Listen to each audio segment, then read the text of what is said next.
Chapter 5. Forces and Motion. Students could learn about different forces, such as friction and gravity, and how they affect the motion of objects. Forces are interactions between objects that cause a change in motion or direction. There are many different types of forces, but two of the most fundamental are friction and gravity. Friction. Friction is a force that opposes motion between two objects in contact. It occurs when the surface of one object rubs against the surface of another object. Friction can be helpful, such as when it allows us to walk or drive a car, but it can also be harmful, such as when it causes wear and tear on machinery or slows down the motion of an object.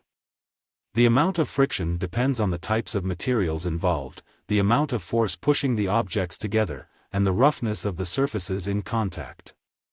Gravity. Gravity is a force of attraction between any two objects in the universe. It is the force that keeps planets in orbit around the Sun and objects on Earth's surface.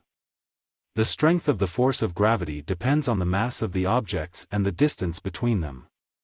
Gravity is a relatively weak force, but it becomes significant at very large distances or between very large objects. Other important forces include electromagnetic force. This force is responsible for the attraction or repulsion between electrically charged objects.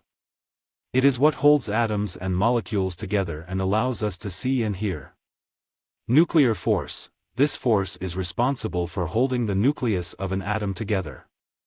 It is a very strong force, but it only operates over very short distances.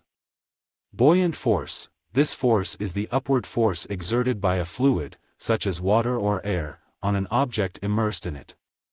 It is what allows objects to float in water or air.